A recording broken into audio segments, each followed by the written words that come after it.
Hello dear students, मैं पीके सिद्धांत स्वागत करता हूं आपका अपने channel CSIR and jam chemistry bye सिद्धांत पे। डियर स्टूडेंट्स, जैसा कि मैंने आपको प्रॉमिस किया था, इनऑर्गेनिक केमिस्ट्री के 3 लेक्चर्स, ठीक है, bio inorganic, organometric and coordination. इनमें से 2 मैंने ख़त्म कर दिए हैं, ठीक है। एक है आपका बायो इनऑर्गेनिक, जो मैंने बहुत अच्छे से पढ़ा है। आप एक बार उसको देखिए तो आपको समझ में आएगा कि कितनी डिटेल में, कितना अच्छे से उसको पढ़ाया गया है। दूसरा है ऑर्गेनोमेट्रिक केमिस्ट्री। ऑर्गेनोमेट्रिक केमिस्ट्री के कुछ पार्ट्स अभी बचे हुए हैं, आगे हम लोग करेंगे, ठीक है। आप देखिए उसमें कि मैंने कितनी डिटेल में, कितना माइन्यूट लेवल पे उसको पढ़ाया है, उसके एक एक पॉइंट को कितने अच्छे से क्लियर किया है। आप उसको देखिए, उस पर बहुत सारे प्रीवियस ईयर क्वेश्चन मैंने करवाए हैं। उसको सारे वीडियोज़ आप देखिए, आपको यकीन मानिए कि आपके एग्जाम में क्वेश्चन नहीं छूटेंगे। हर लेवल के मैंने क्वेश्चन करवाए हैं। और आज हम लोग स्टार्ट करने जा रहे हैं कोऑर्डिनेशन केमिस्ट्री। कोऑर्डिनेशन केमिस्ट्री में हम लोग पढ़ने जा रहे हैं, ये भी कॉम्प्लेक्स कंपाउंड टाइप का ही एक मतलब टॉपिक है, लेकिन इसको हम लोग बहुत डिटेल्स में, बहुत बेसिक से पढ़ने वाले हैं। और इसमें आपको जितने भी क्वेश्चन आते हैं, ऑलमोस्ट लगभग 18-20 नंबर के तो क्वेश्चन इस टॉपिक से आते ही हैं, कोऑर्डिनेशन से। तो हम लोग इसको इतने अच्छे से पढ़ेंगे, इसको जूनियर से लेके इतने हाई लेवल तक लेकर जाएंगे कि इसमें आपको एक भी क्वेश्चन आपके मिस ना हो, ठीक है। तो डियर स्टूडेंट्स, आप मेरी वीडियोज़ को लगातार देखिए। मैंने बहुत सारे वीडियोज़ बनाए हैं, ठीक है, CSIR केमिस्ट्री के ऊपर। CSI केमिस्ट्री से लेके गेट केमिस्ट्री, उसके अलावा IT जैम केमिस्ट्री, इन सब के लिए मेरी वीडियोस बहुत यूज़फुल है। आप मुझसे डायरेक्ट कांटेक्ट भी कर सकते हैं। आप मेरा जो टेलीग्राम ग्रुप है केमिस्ट्री बाय सिद्धांत, आप उसको सर्च करके आप उस पर ऐड हो जाइए। उस पर क्या होगा कि मैं बहुत सारे आपको मटेरियल देता हूँ, वो आपको मिल जाएंगे। इसके अलावा आपको बहुत सारे जो भी क्लासेस से रिलेटेड नोटिफिकेशन होती है, इवन कि जो आप क्वेश्चन पूछते हो, वो सारे हम लोग वहाँ पर बैठ कर डिस्कस कर लेंगे। तो डियर स्टूडेंट्स, उस टेलीग्राम ग्रुप के थ्रू आप मुझसे जुड़ भी सकते हैं। तो चलिए टाइम वेस्ट ना करते हुए हम लोग टॉपिक स्टार्ट करते हैं। और ये टॉपिक है हमारा कोऑर्डिनेशन केमिस्ट्री। देखिए, बहुत लोग सोचते हैं कि कोऑर्डिनेशन को स्टार्ट कहाँ से किया जाए। सबसे पहली बात है, कोऑर्डिनेशन केमिस्ट्री को ही या कोऑर्डिनेशन कंपाउंड को ही हम लोग कॉम्प्लेक्स कंपाउंड भी कहते हैं, ठीक है। हालांकि कॉम्प्लेक्स कंपाउंड एक अलग चीज़ है, उसको कोऑर्डिनेशन के बियॉन्ड भी देखा जा सकता है, कोऑर्डिनेशन कंपाउंड या कॉम्प्लेक्स कंपाउंड। सबसे पहली बात हम सीखते हैं कि भाई कोऑर्डिनेशन कंपाउंड है क्या या कॉम्प्लेक्स कंपाउंड है क्या। तो देखिए, होता क्या है कि जब हम 2 सॉल्ट को मिक्स करते हैं, हम क्या करते हैं, समझिए बात को, हम salt 1 + salt 2, हम 2 सॉल्ट को मिक्स करते हैं। इसको मिक्स करके हीट करते हैं, और इतना ज़्यादा हीट करते हैं कि ये क्या हो जाए, वेपोराइज हो जाए। फिर वेपोराइज होने के बाद इसको क्या करते हैं, दोबारा से कूल कर लेते हैं। जब कूल करते हैं तो हमें इसके क्रिस्टल मिलते हैं, ठीक है। हमें क्या होता है कि 2 सॉल्ट को मिला के हम लोग गर्म करते हैं, तो हमें क्या होता है, वेपराइज करते हैं। और वेपराइज करके वापस से क्या उसको कूल करते हैं, तो वो क्या बन जाता है, क्रिस्टल बन जाता है। इस क्रिस्टल को जो होता है हम लोग कहते हैं एडिशनल कंपाउंड। ये क्या कहलाता है, एडिशनल कंपाउंड। अब ये जो एडिशनल कंपाउंड है, ये 2 तरह के हो सकते हैं। ये एडिशनल कंपाउंड 2 तरह के हो सकते हैं। एक जिसको हम लोग बोलेंगे डबल सॉल्ट, और एक जिसको बोलेंगे हम लोग कॉम्प्लेक्स कंपाउंड या कॉम्प्लेक्स सॉल्ट। समझिए बात को, एक हो गया हमारा डबल सॉल्ट और एक क्या हो गया हमारा कॉम्प्लेक्स सॉल्ट। अब फंडा ये है कि डबल सॉल्ट कैसे बन सकता है, कॉम्प्लेक्स सॉल्ट कैसे बन सकता है, डबल सॉल्ट की पहचान क्या होती है, कॉम्प्लेक्स सॉल्ट की पहचान क्या होती है। तो चलिए देखते हैं। हमने एक कंपाउंड लिया KCl, एक सॉल्ट लिया, दूसरा सॉल्ट लिया हमने MgCl2, और इसको थोड़ा सा क्या कि हीट करके इसमें फिर वाटर मिक्स करते हुए हमने कंपाउंड बनाया। पहले इसको हीट किया बहुत ज़्यादा, वेपराइज करके फिर कूल किया इसको, तो हमारे पास एक कंपाउंड आया KCl MgCl2 6H2O, जिसको हम लोग कर्नलाइट कहते हैं।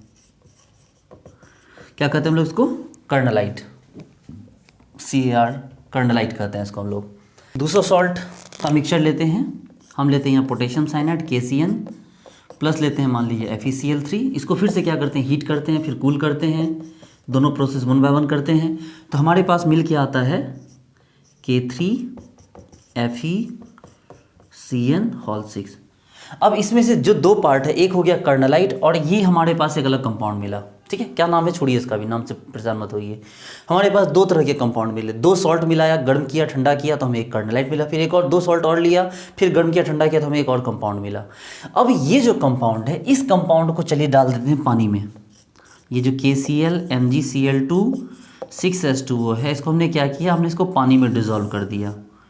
जैसे इसको पानी में डिज़ोल्व किया तो हुआ ये कि ये पूरी तरह से ब्रेक कर गया। देखिए, पोटेशियम प्लस अलग, Cl- अलग, Mg2+ अलग, Cl- अलग, सब अलग अलग हो गया। देखिए, ये पूरे पार्ट को जैसे हमने पानी डाला, ये पूरी तरह से क्या हो गया, टूट टूट के अलग हो गया। तो इसका मतलब है ये इस तरह टूटा कि इसने अपनी आइडेंटिटी तक लॉस कर दी। मतलब आप इसको पोटेशियम क्लोरीन मैग्नीशियम क्लोरीन को देख के बता नहीं सकते एग्जैक्टली कि ये कंपाउंड फ्यूचर मतलब पास्ट में क्या था, है ना। लेकिन उसी जगह पे दूसरा ये वाला कंपाउंड को अगर हम पानी में डालते हैं K3FeCN6, अगर इसको आप पानी में डालते हैं तो ये टूटेगा जरूर, लेकिन इस तरह टूटेगा कि 3 पोटेशियम प्लस अलग हो गया और FeCN6 3 माइनस। देखिए इस तरह से ये प्लस माइनस में क्या हो गया, ब्रेक कर गया। लेकिन ये इससे ज़्यादा नहीं टूट सकता है, जो ये जो पार्ट है इसके अंदर का पार्ट अब नहीं टूटेगा। तो यहाँ पर आप इसको देख के बता सकते हैं कि हाँ भाई ये पास्ट में क्या था एग्जैक्टली, जबकि यहाँ पर आप देख के नहीं बता सकते कि ये पहले क्या था, और यहाँ देख के आप बता सकते हैं कि ये पहले क्या था। तो ये फ़र्क है, ये हो गया डबल सॉल्ट और ये हो गया कॉम्प्लेक्स सॉल्ट। आप डबल सॉल्ट कॉम्प्लेक्स सॉल्ट के बारे में एक्सप्लेनेशन लिख सकते हैं कि डबल सॉल्ट वो कंपाउंड होता है that type of additional compound which dissociate easily and completely in water. कि डबल सॉल्ट ऐसे कंपाउंड है जिसको कि ऐसे एडिशनल कंपाउंड जिसको पानी में डालोगे वो पूरी तरह से क्या हो गया, टूट टूट के अलग हो गया, कुछ भी नहीं बचा, आपको कोई भी आइडेंटिटी नहीं बची कि भाई वो मतलब पहले क्या था। लेकिन वही कॉम्प्लेक्स सॉल्ट अगर उसको पानी में डालोगे तो वो पूरी तरह से नहीं टूटेगा, वो केटायन एनायन में टूट जाएगा, लेकिन एक मेजर पार्ट जो होगा, मेजर ब्रैकेट के अंदर का पार्ट होगा, वो बचा रह जाएगा। ये देखिए जस्ट लाइक ऐसा ही है कि किसी गाँव में बहुत जोर की बाढ़ आती है, बहुत तगड़ी वाली बाढ़ आती है, तो जो छोटी मोटी झोपड़ियाँ होती है ना, उनका क्या होता है, बाढ़ खत्म होने को तो पता भी नहीं चलता कि वो झोपड़ियाँ कहाँ गई, ठीक है। जबकि बड़े बड़े अगर घर हैं, किसी पक्के वाले घर हैं, तो उन घरों को ज़्यादा डैमेज नहीं होता है, ठीक है। वो घर दिखते कि हाँ भाई यहाँ घर था, घर है यहाँ पर, ठीक है, डैमेज हुआ है घर को। लेकिन जहाँ झोपड़ियाँ होती है वो झोपड़ियाँ तो बह जाती है, बिल्कुल पता ही नहीं चलता कि भाई था क्या यहाँ पर। उसी तरह से डबल सॉल्ट जब टूटता है तो इतनी बुरी तरह टूटता है कि कुछ नहीं बचता है। लेकिन कॉम्प्लेक्स सॉल्ट जब टूटता है तो वो अपनी आइडेंटिटी छोड़ देता है कि नहीं भाई हम ये वाले हैं, हम ज़्यादा नहीं टूटे हैं। देखिए हम ये जो डबल सॉल्ट है ये पूरी तरह से क्या होता है, टूट टूट के अलग हो जाता है। चलिए आगे बढ़ते हैं। देखिए अब हम क्या कर रहे हैं ना, अब हम यहाँ पर डबल सॉल्ट को जाने देते हैं, ठीक है। अब हम डबल सॉल्ट की बात नहीं करते हैं, अब हम बात करेंगे कॉम्प्लेक्स कंपाउंड या कॉम्प्लेक्स सॉल्ट की। देखिए कॉम्प्लेक्स सॉल्ट का टाइप हम लोग देखते हैं, ऐसे भी देख सकते हैं K4FeCN6, या ऐसा भी हो सकता है FeNH3 SO4, या ऐसा भी हो सकता है FeCO5। देखिए ये 3 टाइप का हो गया।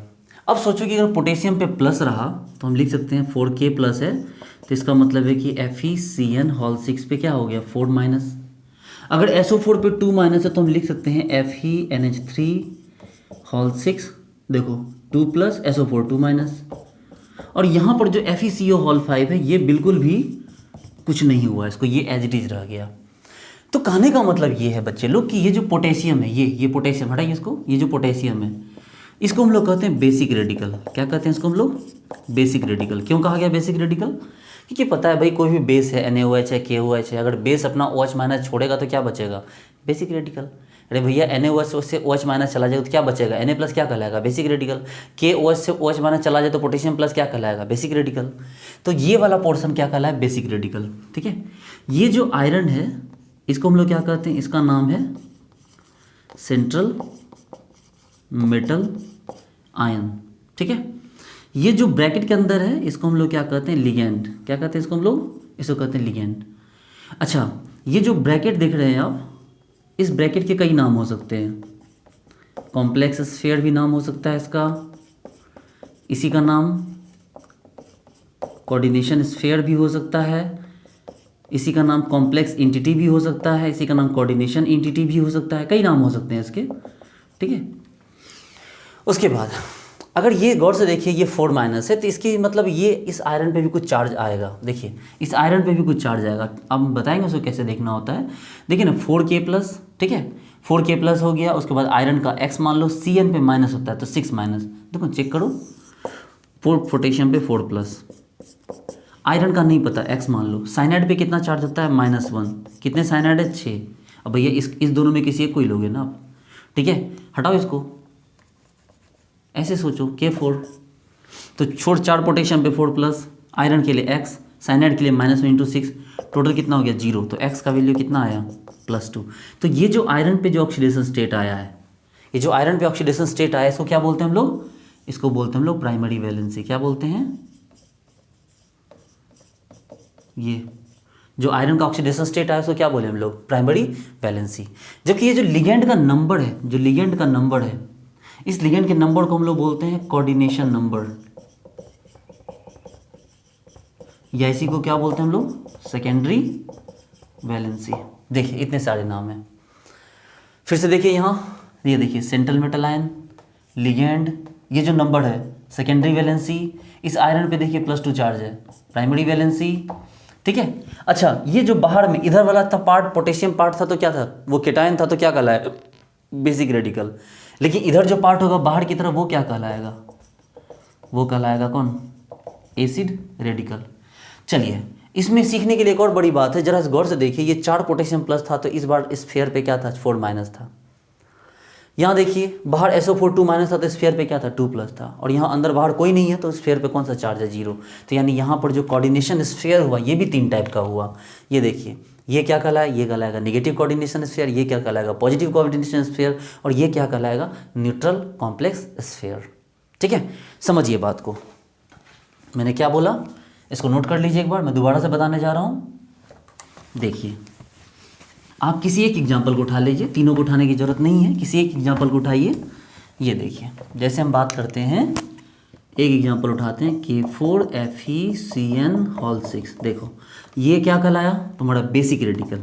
क्या है ये, बेसिक रेडिकल, क्योंकि ये बेस का पार्ट है। आयरन क्या कहलाया, सेंट्रल मेटल आयन। ये CN जो ब्रैकेट के अंदर, इसको क्या कहा गया, इसको कहा गया लिगेंड। इस आयरन पे +2 चार्ज आया, क्या कहला है, प्राइमरी वैलेंसी।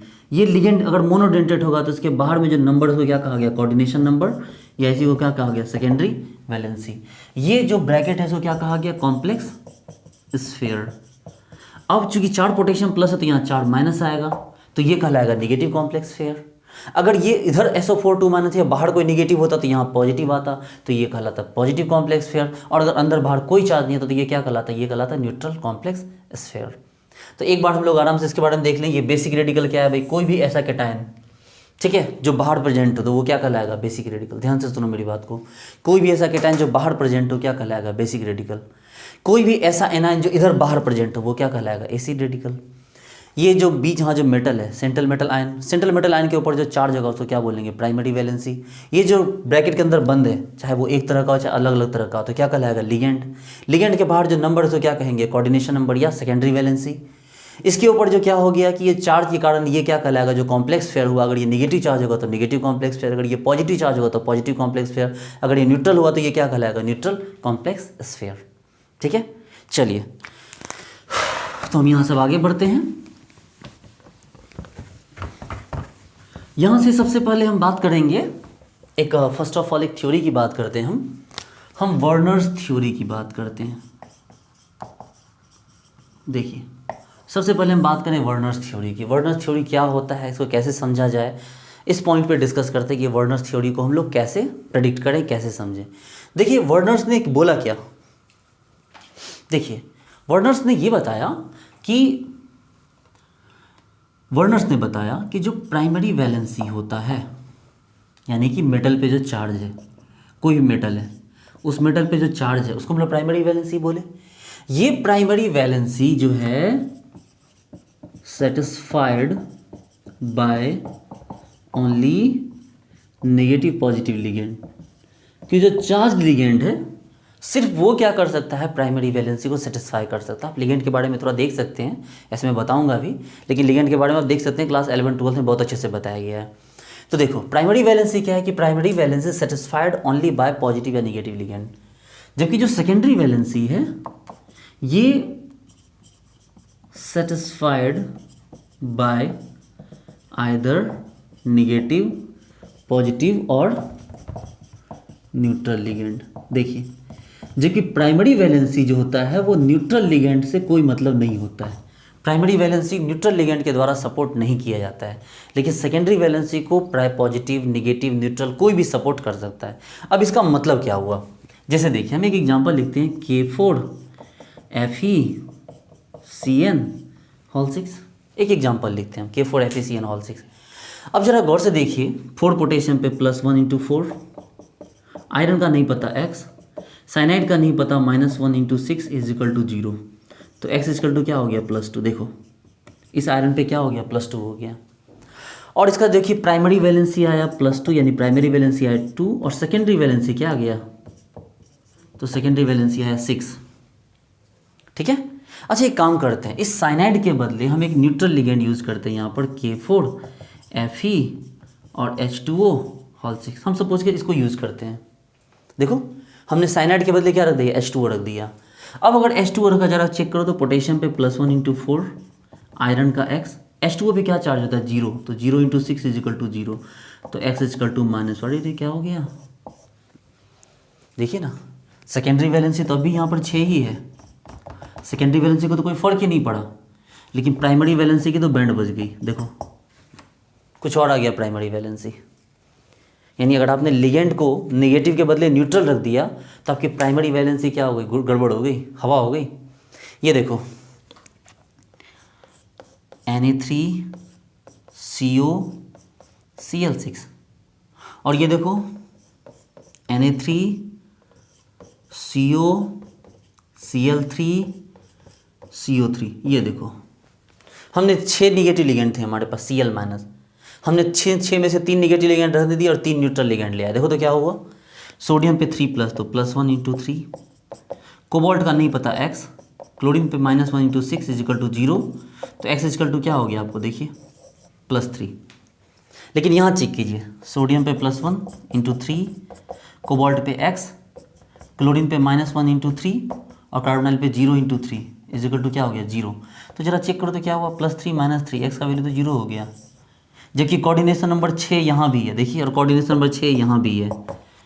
तो वर्नर्स ने इसी बात को समझाया अच्छे से कि जो सेकेंडरी वैलेंसी है, जो लिगेंड का नंबर है, जो मोनोडेंटेड लिगेंड का नंबर है, उसको कोई फ़र्क नहीं पड़ता है कि जो लिगेंड है वो न्यूट्रल हो या पॉजिटिव निगेटिव हो, लेकिन जो प्राइमरी वैलेंसी है उसको इस बात से फ़र्क पड़ता है, ठीक है, कि उसके पास जो लिगेंड है वो न्यूट्रल है या पॉजिटिव निगेटिव है, ठीक है, इस बात से फ़र्क पड़ता है उसको। जैसे कि एक बात सोचिए, जैसे कि मान लीजिए मैं पढ़ाता हूँ, ठीक है, मैं पढ़ाता हूँ, मेरी क्लास में 200 बच्चे आके बैठे, मेरी क्लास की स्ट्रेंथ 200 की है, 200 बच्चे आके बैठ गए। अब ये 200 बच्चे मेरी क्लास को फुल कर रहे हैं, तो मेरी क्लास का जो नंबर है वो इन 200 बच्चों से फुल हो जा रहा है, चाहे उन बच्चों में कोई मुझे पेमेंट दे, कोई बच्चा मुझे पेमेंट ना दे। मेरी क्लास का नंबर 200 स्टूडेंट है, तो वो स्ट्रेंथ 200 स्टूडेंट हो चुका है। लेकिन सपोज कीजिए कि उस 200 स्टूडेंट्स में से आपको 80 स्टूडेंट थे जिन्होंने पेमेंट किया मुझे और 120 में नहीं किया, या ये हो सकता है कि 120 ने पेमेंट किया और 80 ने पेमेंट नहीं किया। इन दोनों ही केस में जो मेरा फंड होगा वो चेंज हो जाएगा। तो मेरा जो फंड हो गया वो प्राइमरी वैलेंसी, जो डिपेंड करता है, अगर मैंने फंड रखा है कि भैया मुझे 200 स्टूडेंट का एडमिशन लेना है, तो मुझे 200 के 200 स्टूडेंट का एडमिशन वाले 200 स्टूडेंट लाने होंगे, फ्री वाला स्टूडेंट नहीं लाना होगा।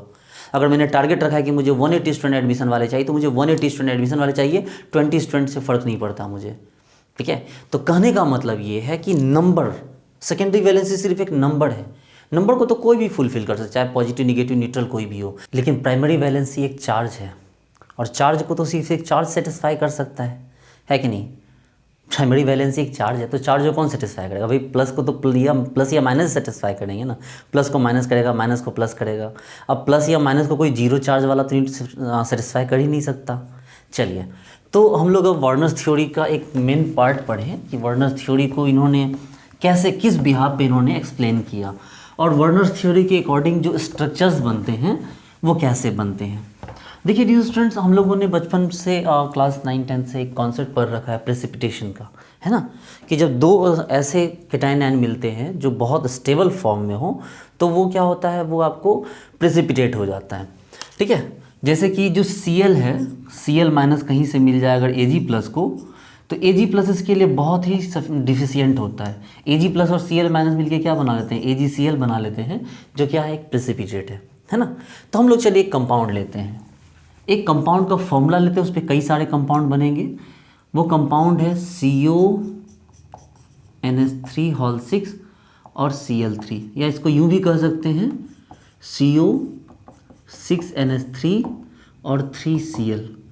ये कंपाउंड है हमारे पास, ठीक है। इस कंपाउंड के ये फॉर्मूला है, मेनली कंपाउंड नहीं है, इससे 4 कंपाउंड बने, A, B, C and D, अलग अलग स्ट्रक्चर के साथ इससे 4 स्ट्रक्चर बने या 4 कंपाउंड बने, ठीक है। कह रहा है कि A को जब हम लोग AgNO3 दिए एक्सेस, ठीक है, तो यहाँ पर 0 मोल AgCl आया। ठीक है, B को जब हमने AgNO3 दिया तो इसका मतलब है कि 1 मोल AgCl आया। ठीक है, C को जब हमने AgNO3 दिया तो हमारा 2 मोल AgCl आया,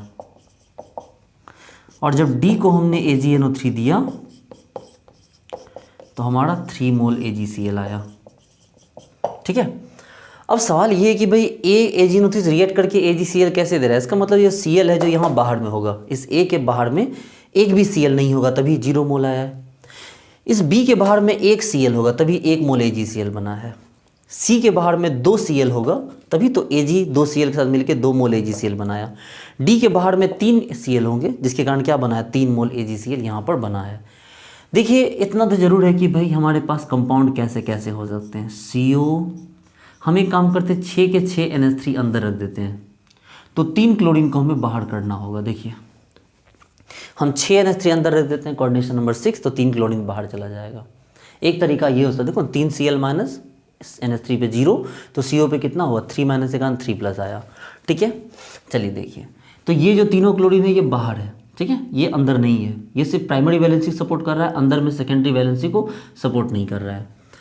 एक एग्जांपल ऐसा करते हैं, CO ले आते हैं और एक NH3 बाहर लेके चले जाते हैं, और एक NH3 बाहर जाने के एवज में एक क्लोरीन अंदर आ जाएगा।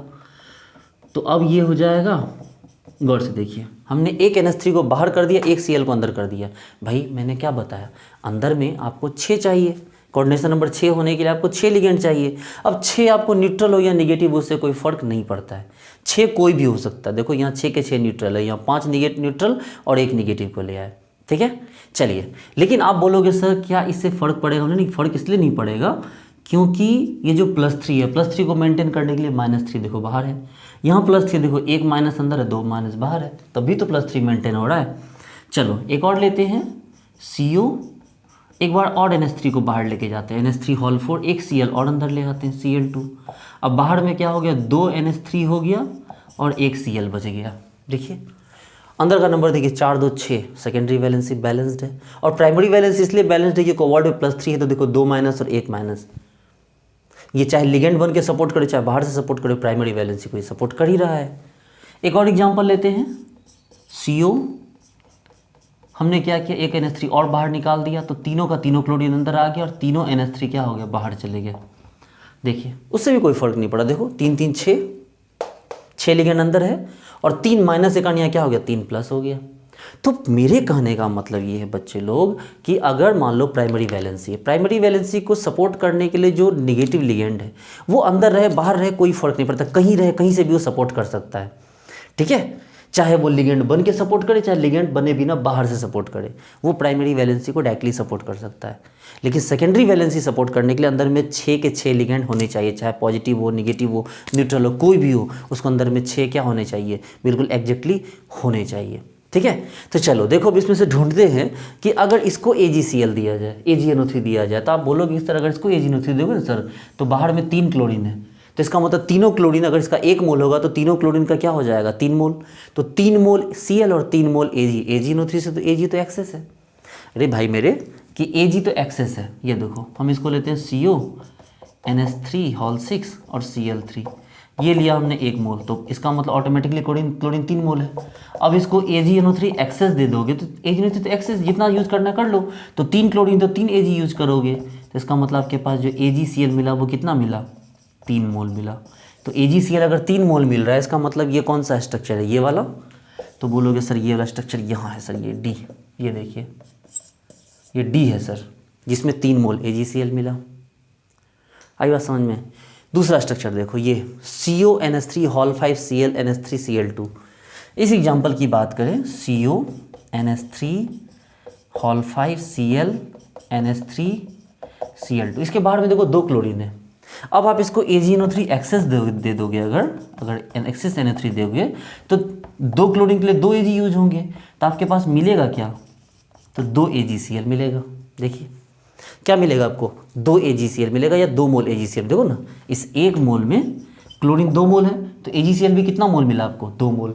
तो अगर AgCl आपको 2 मोल मिल रहा है इसका मतलब है ये C कौन है, तो ये रहा C, देखो ये D था और ये क्या है सी है। चलो इसके बाहर में कितना क्लोरीन है, एक क्लोरीन। तो अगर आप इसके साथ AgNO3 को react कराइएगा, CONH3 whole 4 Cl2 2NH3 और एक Cl, अगर इसके साथ आप AgNO3 को रिएक्ट कराएंगे तो क्या हो जाएगा, एक Cl एक Ag, तो क्या मिला आपको 1 मोल AgCl बना। देखिए क्या बना आपको 1 मोल AgCl। इसका मतलब अगर आपको 1 मोल AgCl बन रहा है तो ये स्ट्रक्चर आपका B है। देखिए ये स्ट्रक्चर क्या है आपका, B है।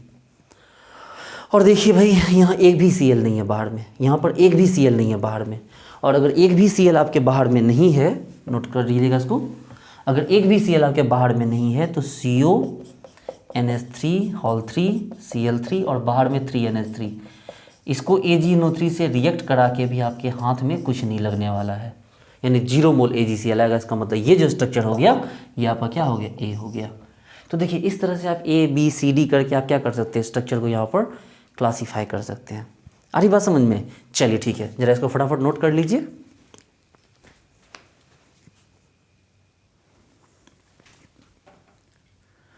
देखिए अब इन्हीं को हम स्ट्रक्चर ड्रॉ करते हैं। जैसे कि आपके पास बना, एक एग्जांपल है CONH3 होल 6 Cl3, इसका स्ट्रक्चर ड्रॉ करना है। दूसरा एग्जांपल लेते थे हम लोग CONH3 होल 5 Cl और एक NH3 बाहर और Cl2 बाहर, दूसरा स्ट्रक्चर इसका ड्रॉ करना है। तीसरा structure CONH3 whole 4 Cl2, 2 NH3 बाहर चला गया और एक क्लोरीन बाहर बच गया, इसका स्ट्रक्चर ड्रॉ करना है। और एक स्ट्रक्चर और उठाइए, CONH3 होल 3 Cl3 और क्या हो गया आपको यहाँ 3NH3 बाहर चला गया, एक स्ट्रक्चर, इसका स्ट्रक्चर ड्रॉ करना है। देखिए जो बाहर में NH3 है उसको तो भूल जाइए, ठीक है, जो बाहर में NH3 है उसकी तो बात ही मत कीजिए आप, वो किसी काम का नहीं है।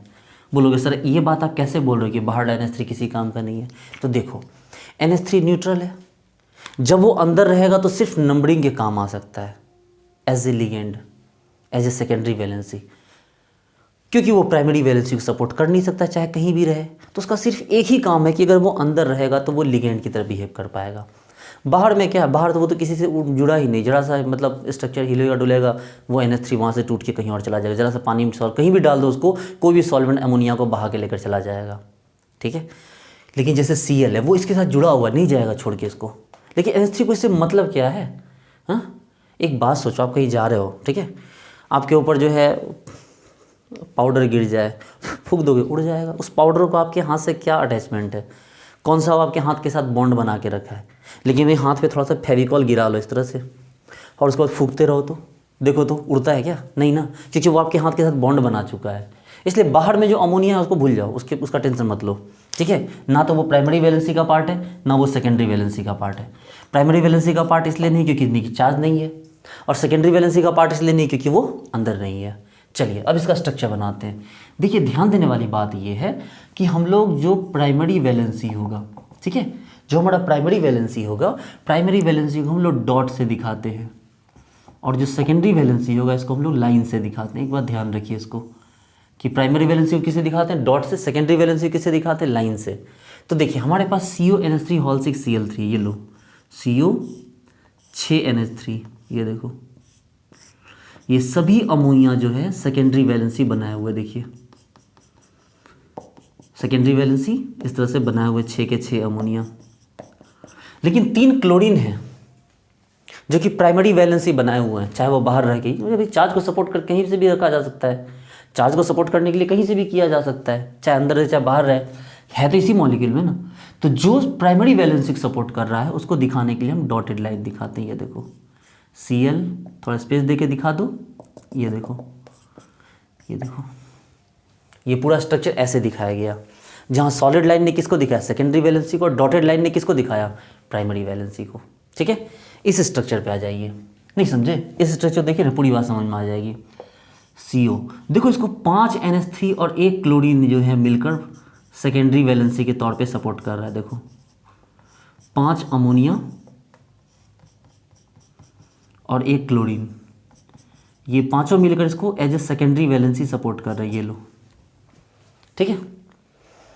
लेकिन भाई क्लोरीन कहीं भी रहे, प्राइमरी को भी तो सपोर्ट करेगा भाई। Cl माइनस के कारण कोबाल्ट में +3 आता है, देखो 3 माइनस के कारण 3 प्लस, तो ये क्लोरीन कहीं भी रहे ये प्राइमरी को भी सपोर्ट करेगा, देखो।